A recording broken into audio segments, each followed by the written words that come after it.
I am so poorly prepared this week. We'll just give it a go and see what happens, shall we? Bring the energy up. Let's go. Yeah.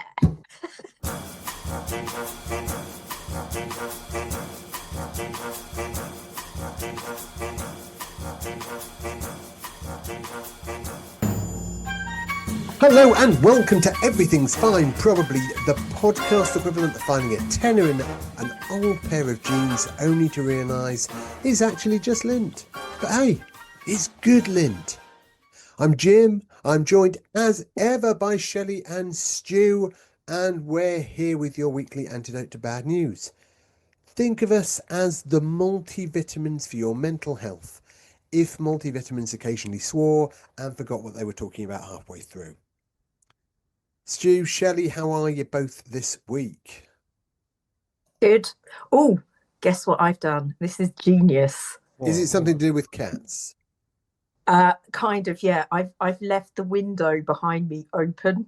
That's Right. probably a very good idea after last week, okay. yeah. It's already worked. He's already Yeah. been through once. Yeah. I mean, a lot of people said Albert Einstein was a genius, but I suppose leaving the window open is similar in many ways. Wouldn't we agree on? Yeah. Don't play down my moment. I'm not It's playing hard down. for me to do something that's even remotely clever or practical these days. I'm not playing down the moment. I think my cat will probably That took interrupt a us. lot of effort. That Yeah. did. Yeah, I think my cat will be in soon asking for a dinner. So see how that goes.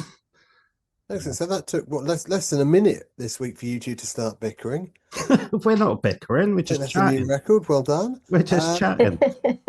This is us This chatting, is Jim. how we love. This is how we do it, Jim. Well, that's nice. Now, if you've been following the show regularly, you'll know we've been charting the thrilling soap opera that is the Deep Sea Treaty, the international agreement to protect the ocean floor from being strip mined like it's Blackpool Arcade's carpet. Whoa! We haven't had this for a few weeks. This is exciting. Well, good news first. Luxembourg and Congo have now ratified it, which means we are officially 2 countries closer to the treaty becoming law. Go Luxembourg and the Congo. And 2 entire nations who have basically stood up and gone, yeah, we'd quite like the bottom of the ocean not to look like a teenager's bedroom, thanks a lot. The bad news, Oh, our own UK government still hasn't ratified it. They promised to get it done by the end of the year, which is politicians' speech, I suppose, for don't hold your breath. Which, to be fair, if you're waiting on the deep sea treaty, holding your breath is probably appropriate. Why the delay? I've got theories. Maybe some say they're waiting for a proper impact assessment. Some say it's stuck in committee. I think they're worried about offending Poseidon. You know what he's like. One minute he's God of the sea, next minute he wants a knighthood and a seat in the Lords. Well, you know. They're definitely worried about offending someone, I think. Who might that be, Shelley? Someone who might slap tariffs on us. Are we talking about the politics of offence here? Well, I see Mr. Farage on the news today. He was doing a landmark speech. Don't know if you caught any of that. So the usual... It was his usual chuck 'em all out speech, wasn't it? Yeah. Send them back. Yeah. So apparently we're going to have to change all the laws and come out of the human rights agreement. Bloody humans with all their rights. Yes. But if we can do that, we can apparently send back refugees to death or torture. But, you know, as he said, we can't be responsible for all the world's ills. Have you seen any roundabouts with wonky red lines spray painted over them? I've seen lots of pictures of them on social media, but we don't seem to have any in my part of the world. No, I haven't got any here. Yeah. It could be, for all your cynicism, Shelley, it could be the reason for not ratifying this treaty is much simpler. It could be the cabinet just hasn't decided what species of deep sea fish they want to name the treaty after. Yeah, the blobfish are called. Yeah. The anglerfish agreement. Yes. Or do we just fall back on that classic British catch-all Treaty McTreaty face? Well, that's always a winner, isn't it? Always a winner. They could name it after cod or some other popular fish in the Mm, UK. mm, Yeah. mm. The Or bad cod treaty. call it the golden place. Anyway, I expect they will get around to it. As soon as they've sorted out the housing crisis, fix the NHS, found the missing HS2 money. Yeah, so any time between now and the heat death of the universe, basically. Anyway, are you going to be talking about bees tonight? Because Well, I love a bee story. cool your boots, Stu. Yeah, Oh, because oh, absolutely. No, we are going to go from good news for sea creatures to good news for those slightly buzzier creatures. Scientists at Oxford have developed a honeybee superfood. It's basically a kind of protein shake for bees that could help colonies survive climate change and habitat loss. And it does actually work. In trials, colonies fed on this supplement produced up to 15 times more baby bees that actually made it to adulthood. that's Now, because let's not forget, bees, I mean, this story has caught on. People are actually talking about this one. And, people like bees, don't they? And bees are pretty important. They pollinate about 70% of the world's food crops. So without bees, you got no apples, no tomatoes.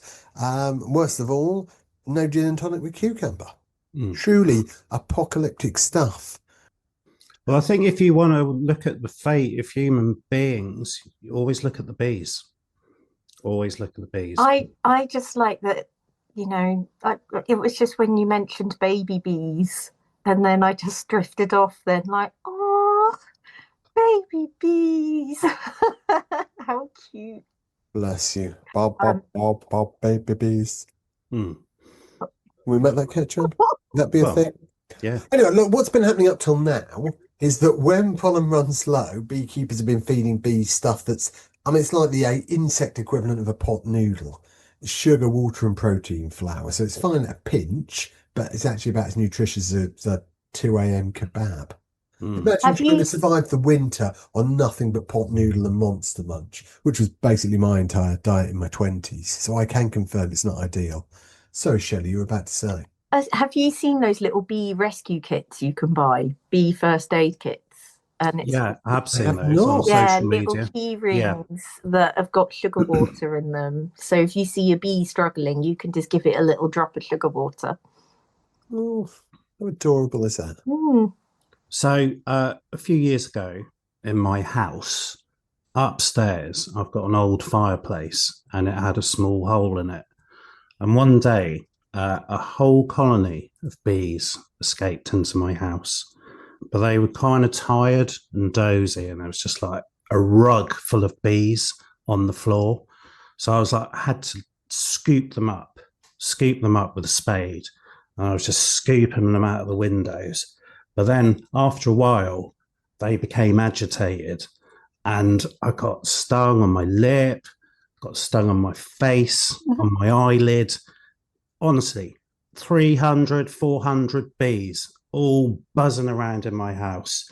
You did think it would be a good idea to get some, like, pest control type person who could have like safely got them out, like in a box or something. Well, the thing is, I actually spoke to a beekeeper, and he said what it is you have to find the queen. But because it was in a chimney, he said you can't get in there. So he said, obviously, the thing to do was to cover up this slight hole, which I have done now. But 3, 4 years later, they're still there. So, I got rid of some. They all survived once they woke up after I like scooped them out of the house. Took a while. But yeah, in the mornings in the summer, I'll often just hear my fireplace buzzing. So I just can. Did they start swarming you then? Were you they like, did when they got agitated and I got really stung. I did go into shock a little bit, and at one point I'd sit at my kitchen table. I was just a bit defeated, and I felt as though maybe I was going to have some kind of like seizure because I was just stung, and I started to go a bit white and a bit hot and sweaty.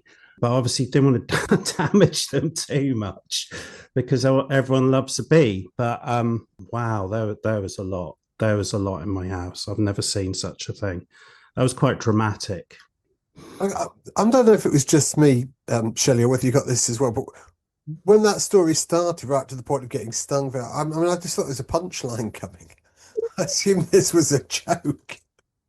It's a tale of woe.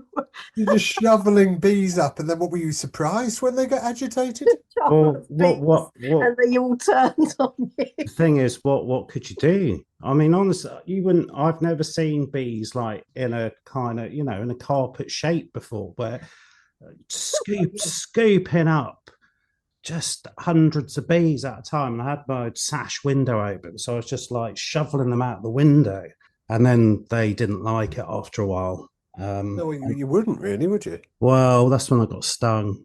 Yeah. I mean, I was annoyed for sure, but I can see why they did it.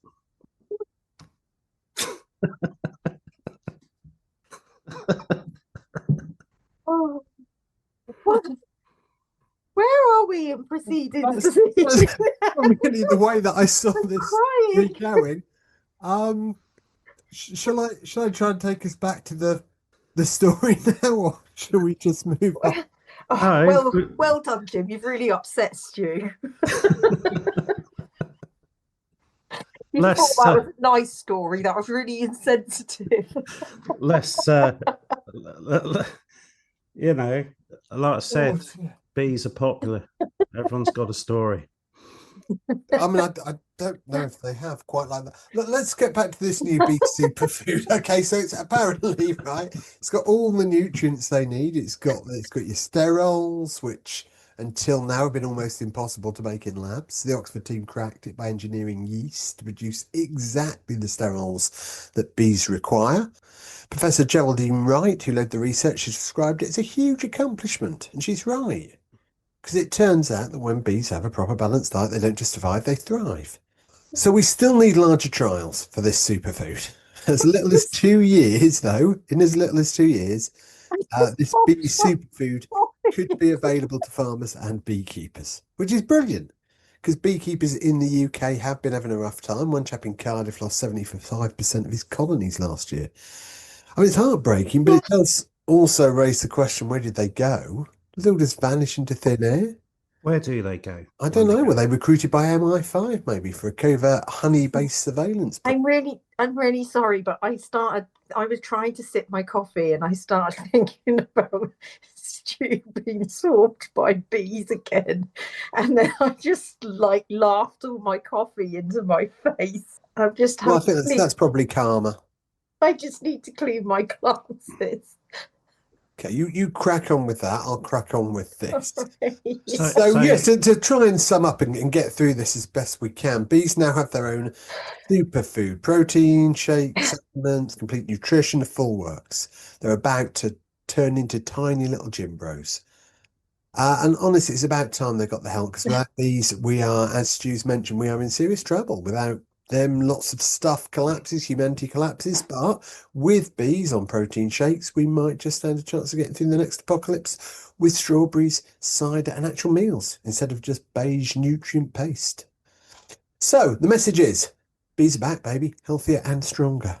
Wasps, on the other hand, remain pissy, even more so. Now bees are getting special treatment. So, Jim, Shelley, would you like to know about a pig lung which has been transplanted into a human? What is it? Is it some sort of medical miracle, or is it a setup for Babe 3 Pig in the Hospital? It's not actually. It's in China, a landmark achievement for xenotransplantation. Scientists have performed the world's first successful transplant of a pig lung into a human. So the breakthrough, this was detailed in Nature magazine, opens new possibilities for addressing the critical shortage of human organs for transplant. So the procedure involved a 39-year-old brain-dead man who received a genetically engineered pig lung.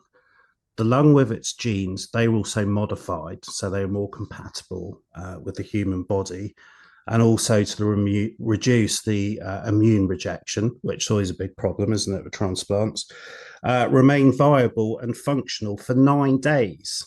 So the successful period of function demonstrates that actually this is feasible. So lungs are considered one of the most challenging organs to transplant from animals due to their delicate physiology and constant exposure to the environment. So whilst previous experiments have involved, I've probably heard like pig hearts, kidneys and livers, this is the first lung transplant. So experts around the world have praised the study as a significant step forward, highlighting its potential to offer a new avenue for patients on long waiting lists. But there is caution. This experiment, what were you going to say, Shelley, there? Oh no, I was just like, ooh. Yeah, there is some caution.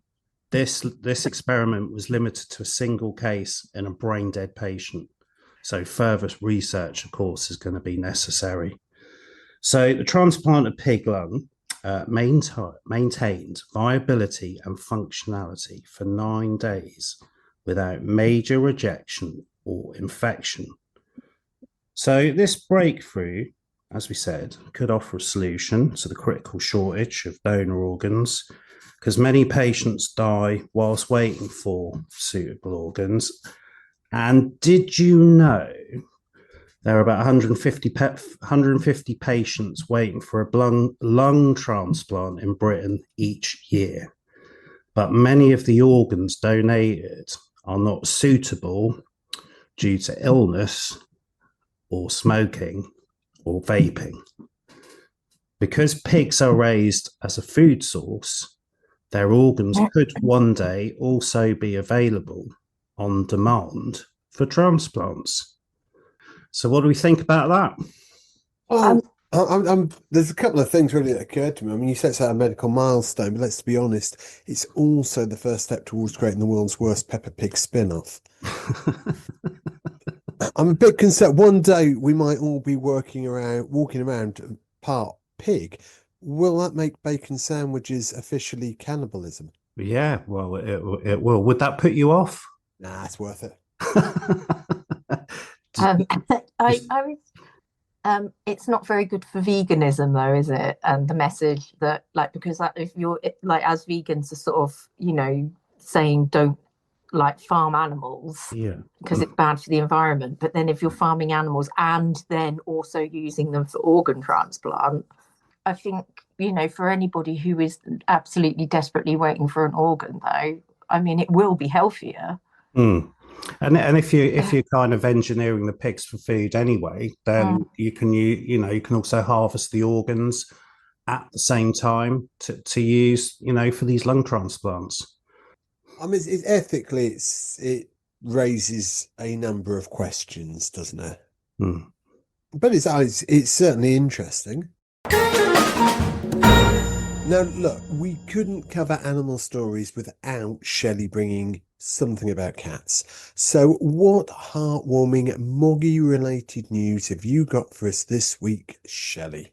There's an artist in New York who has been stalking the streets of Brooklyn where she lives. Her name's Becca Snyder, and she has been noticing people's cats in windows.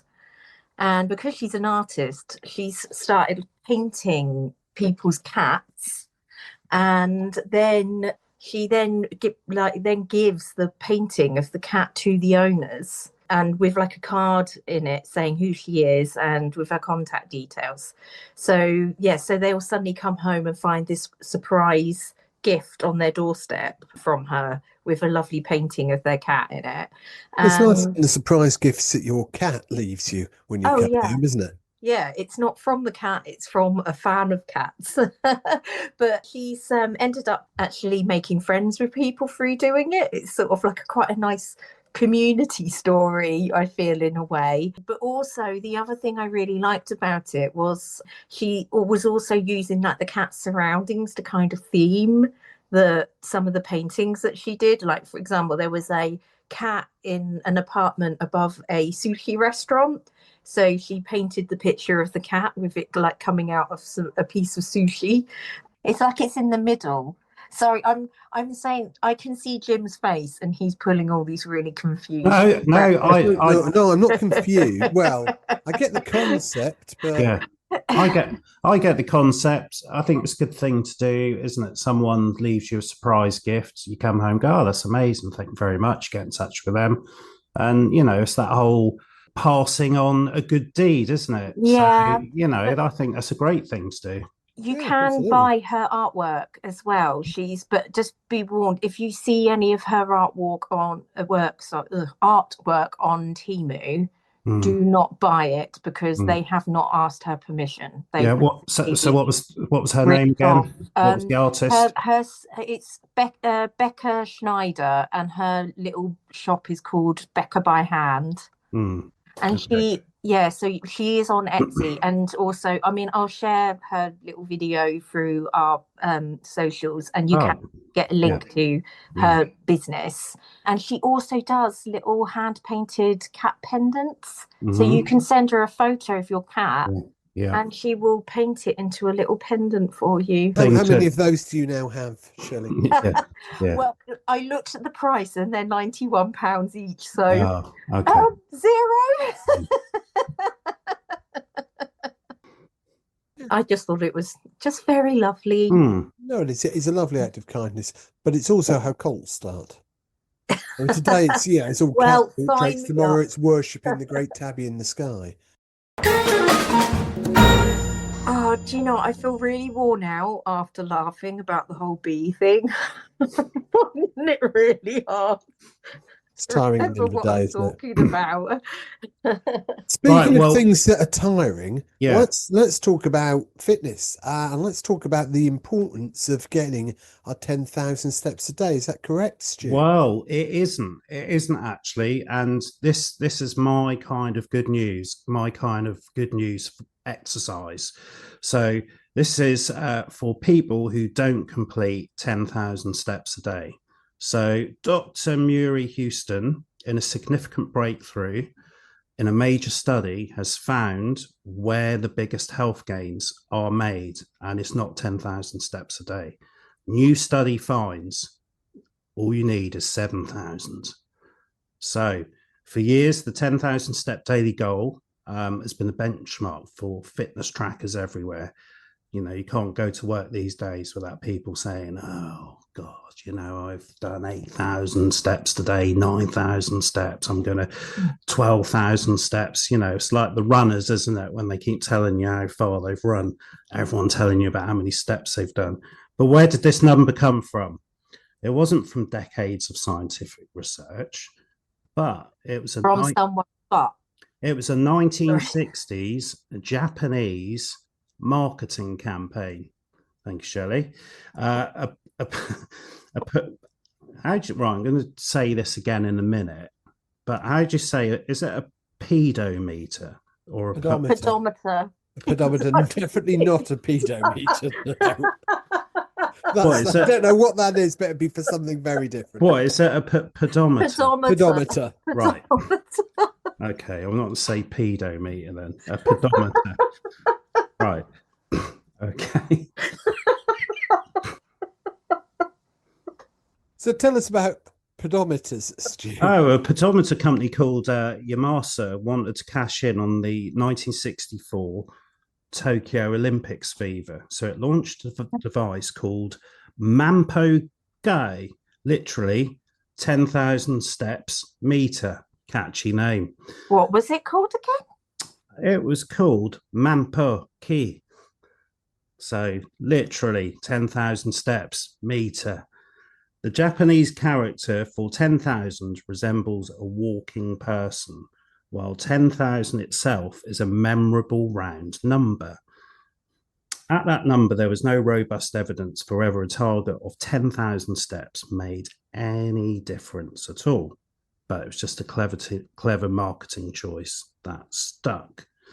So now a major new study from the University of Sydney offers a more achievable goal. Their research found that walking just 7,000 steps a day provides nearly the same health benefits as hitting the 10,000 step target.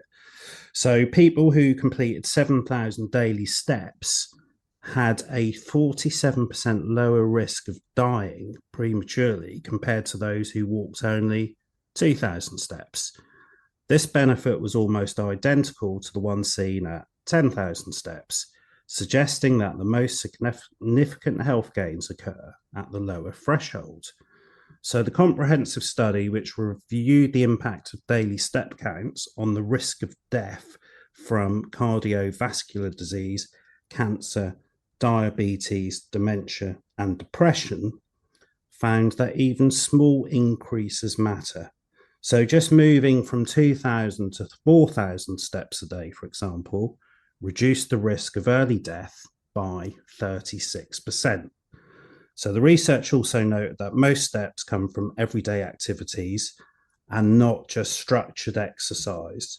So if you're over 60, the maximum benefits were found to be between 6,000 and 8,000 daily steps. Great news, love that. So for Becca strolling around her neighbourhood looking for judgy window cats, she's going to get her 7,000 steps nice and easily. Oh, I bet she makes 10,000 steps. So who does that currently? Does anyone check their steps daily at the moment? Today I have done 16,280 steps. There's no need.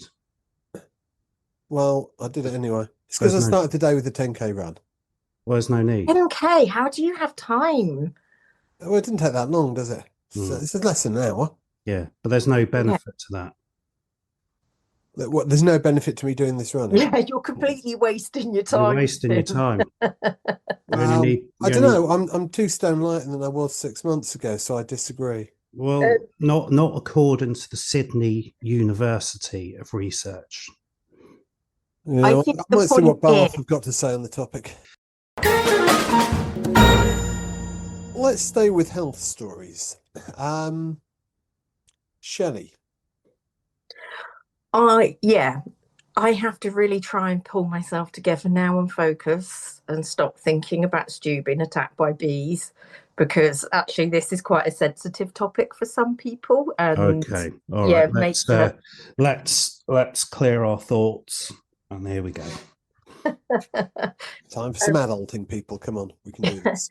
Okay, so anyway, endometriosis is a condition that affects about 10% of women worldwide. Well, as we think, 10% of women worldwide, because it's actually something that's quite hard to get a diagnosis for. And on average, it takes about 7 years to get a diagnosis for it. There are a few reasons for that. Sadly, one of them just being that women are not always believed about things like, living in pain, especially when it comes to things like their menstrual cycle or gynecological health. Can I just ask Shelley, what is this? Could you explain it a little bit more? Yeah, no problem. Yeah. I was going to let you know what endometriosis was. So it's a condition where the lining of the uterus that sort of builds up during the menstrual cycle is kind of actually leaving where it's supposed to be, and it's forming lesions outside of the uterus. So those usually will be in sort of the peritoneal area, and they'll get onto like bladder and bowel, and they can get onto the spine, but they have also been known to travel, and people have actually had them in their lungs as well. And it causes obviously inflammation and pain. And when it'll cause pain sort of in between cycles, and during someone's cycle, they'll have really heavy periods, lots and lots of pain. But also it will do things like, they'll get an upset stomach, they can have vomiting, diarrhea, headaches, fatigue. It's almost impossible to really work in those conditions as well, feeling like that. But because it's just been seen as just a bad period, and you need to tough it out a little bit. So it's and it's only just recently, I think, that people are starting to get a bit more aware, which is one of the good things about social media and the internet, is where people are actually using it as a platform for their voice. Because I have heard, heard it spoken about more over last year. I think it was the BBC breakfast presenters at Naga. She was on the Naga radio. Monchetti. She was talking about it. So again, I certainly wasn't aware of this. Yeah. So it's good that it's finally being sort of recognised for what it is. So when I listened to some of the interview, was it kind of sort of written off a little bit by doctors and GPs in the past, or? The lady who I'm speaking about today, her name is Katie Burns, and she's a scientist who has lived with the condition since she was about 9 years old, because actually you can start getting the lesions and the pain before you even hit puberty. She's been living with it for a long time, and during childhood, she didn't end up having it diagnosed until she was in college, because other women said to her, look, it's not normal to live like this. But when she was younger, they actually said, we think this is psychological. The doctor said, we think this is psychological. So she was sort of written off when she was much younger. And it wasn't until she got older and kind of got, old enough to kind of get her own voice and push herself forward. But also she was already working as a scientist, and then she ended up taking part in some research about endometriosis, which the research that they took part in, it didn't really work very well. The medication that they were giving to people actually made people feel that it increased pain, but fortunately for her, she got the placebo. But it did introduce her to the scientists that were doing the research, and she has then ended up like kind of joining one of the teams that research endometriosis. Through the research, they have actually, for what's been considered for quite a long time as something that was hormone related. So usually the treatments for it are hormone treatments, so things like the pill, and also surgical treatments as well. And a lot of the time people would actually need surgery. They'd need a laparoscopy to actually get inside and diagnose it, because that's the only way they could see all the lesions. But during their research, they've actually started to look more at the immune system, and they really think there's strong evidence to suggest that the immune system might be the cause of this rather than hormones. So nothing is set yet. There was lots of really, really complicated stuff in this article, and it's a good article, but it is a long read. It's from the online science.org web journals that they've interviewed her. Is this something you could share on the Facebook page afterwards? Yeah, probably. Yeah, so I could. Yes, but there's a lot of because it's a science journal, it does really go down into the sort of molecular level of, like macrophages, neutrophils, killer cells, all of these things. So it's quite interesting for a nerd like me anyway. So there's been lots of women sort of living with this sort of hidden, scenario in their lives for quite a long time, and being basically told to just get over it, almost sort of. Yeah, I think it's minimized somewhat. Yeah, it's finally being recognised as a disability, having to live with something like this. But it's one of those things that because it's invisible, it's quite difficult to battle out. If if you've got a good employer, things like that, you'll probably get some support. But lots of people, as we know, as we've talked about, don't have a good employer. Off the back of this, though, there are now treatment trials going on for medications that work on the immune system, but we're not really anywhere near there being like a licensed medication that is out there.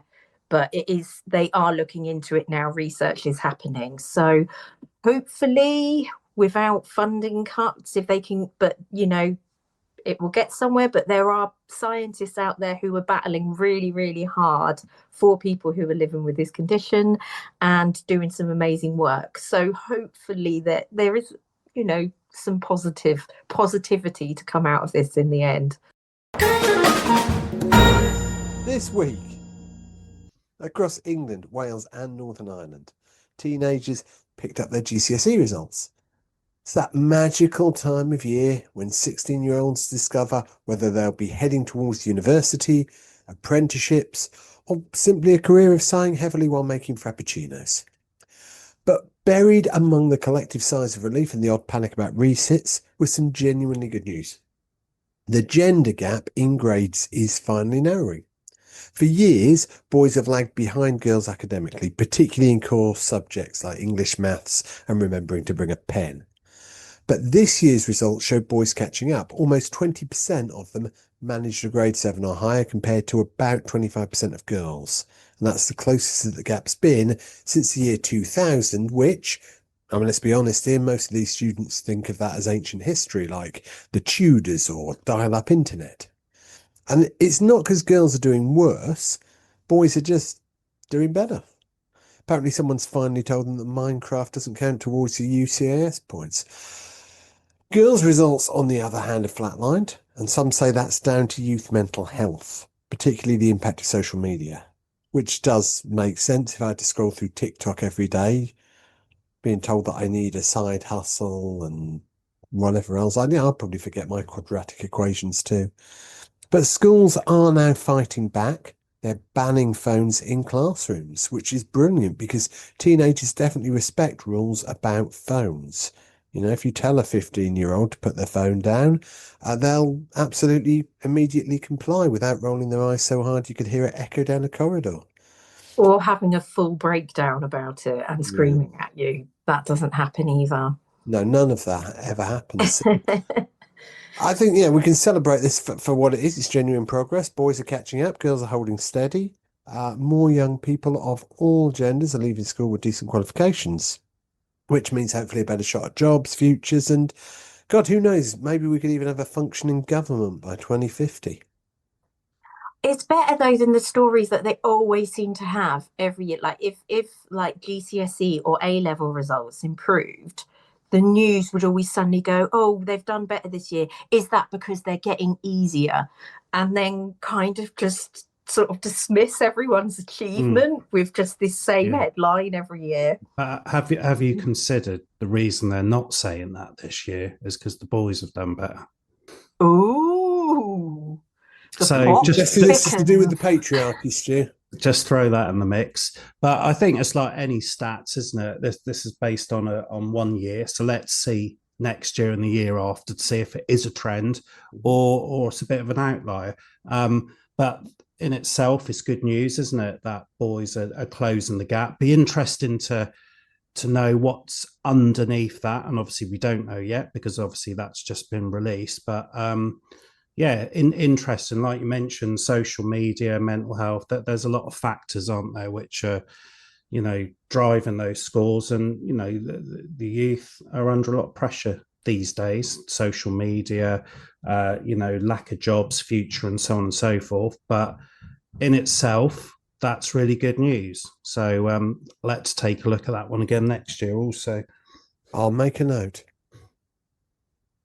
Good. Well, that's about it for this week's parade of surprisingly cheerful headlines. We've had treaties, bees on protein shakes, pig lungs, window cats, steps that don't require lycra, medical breakthroughs, and GCSE results so good that even a Reform MP couldn't blame them on immigrants. Not bad, really.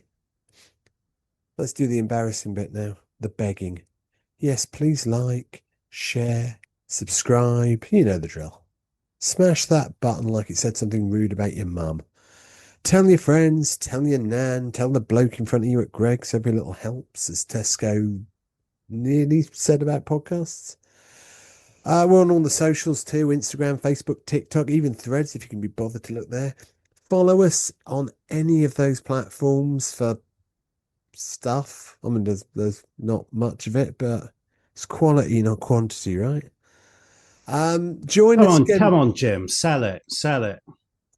That I just did. Yeah. What more do you want from me, man? A free gift. Do people get a free gift? Yeah, they can have a free gift. Let me just check. Hang on. No. That might be yes, where they can have a free gift, Stu. What exactly are you planning to offer? There's a free gift for the first person who leaves a comment. We'll direct message them and we'll get a gift from the Everything's Fine, probably prize cupboard. Wouldn't it be really funny if it's like a really critical, like they're just telling us how crap we are, and then we're like, "Thank you for your comment." It's a free gift. Well, then they'll get a different type of surprise gift, won't they? We just want a comment. That's all we want. Okay, well, keep us informed on that, Stu. Join us next week when we'll be diving into good news from history.